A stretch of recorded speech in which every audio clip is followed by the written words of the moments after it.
अब चिकन और अंडों पर बैन लगाया गया है। क्या असर होने वाला है? नमस्कार, आप देख रहे हैं न्यूज़ 18 का डिजिटल प्लेटफॉर्म और मैं हूं आपके साथ श्रुति श्रीवास्तव। ये बैन लगाया गया है सऊदी अरब की तरफ से। सऊदी अरब ने भारत समेत 40 देशों के पोल्ट्री प्रोडक्ट यानी कि चिकन और अंडों के इंपोर्ट पर बैन लगा दिया है। मीडिया रिपोर्ट्स के मुताबिक Saudi food and drug authority ने इसको लेकर आदेश जारी किया है। इस प्रतिबंध में भारत भी शामिल है। बताया जा रहा है कि यह कदम लोगों के स्वास्थ्य की सुरक्षा और देश के बाजार में खाद्य सुरक्षा मानकों को मजबूत करने के लिए एहतियात के तौर पर उठाया गया है।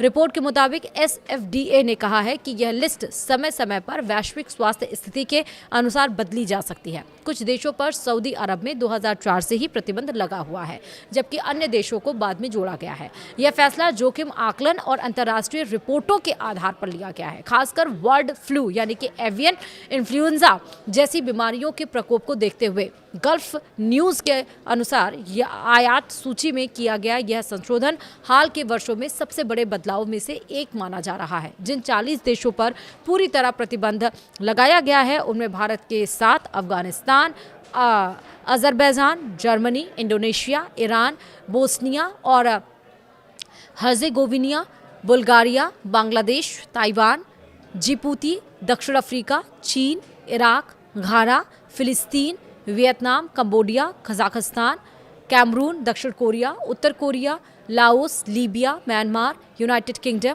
मिस्र, Mexico, Mongolia, Nepal, Nigeria, Hong Kong, Japan, Burkina Faso, Sudan, Serbia, Slovenia, Ivory Coast और मोनेटेनेग्रो शामिल है। आंशिक प्रतिबंध वाले देशों में Australia, America, Italy, Belgium, Bhutan, Poland, Togo, Denmark, Romania, Zimbabwe, France, Philippines, Canada, Malaysia, Austria और कांगो लोकतांत्रिक गणराज्य शामिल हैं। इन देशों के कुछ खास इलाकों पर ही रोक लगाई गई है। प्राधिकरण ने स्पष्ट किया है कि अगर पोल्ट्री मांस या उससे जुड़े उत्पादों को इतनी गर्मी या प्रोसेसिंग दी गई है जिससे न्यूकैल्स बीमारी का वायरस खत्म हो जाए तो ऐसे उत्पादों को अस्थायी प्रतिबंध से छूट मिल सकती है। इसके लिए ज़रूरी है कि उत्पाद के साथ उस देश की आधिकारिक स्वास्थ्य एजेंसी की ओर से जारी प्रमाण पत्र हो जिसमें यह पुष्टि हो कि सही तरीके से प्रोसेसिंग की गई है। साथ ही उत्पाद किसी मान्यता प्राप्त फैक्ट्री से आया होना चाहिए। DGCIS के आंकड़ों के मुताबिक चालू वित्त वर्ष के पहले 6 महीनों में भारत का पोल्ट्री निर्यात दुगुना से ज़्यादा बढ़कर लगभग 149 यानी कि $149 मिलियन पहुंच गया है। इसकी मुख्य वजह मध्य पूर्व देशों में अंडों की मजबूत मांग रही है। पिछले साल इसी अवधि में अंडे और अंडा उत्पाद जैसे पोल्ट्री सामान का निर्यात $71.16 मिलियन था। रुपए में देखें तो चालू वित्त वर्ष की पहली छमाही में पोल्ट्री निर्यात 1,288.63 करोड़ रुपए रहा है। संयुक्त अरब अमीरात यानी UAE और ओमान जैसे देशों से मजबूत मांग के कारण भारत के पोल्ट्री निर्यात में बढ़ोतरी हुई।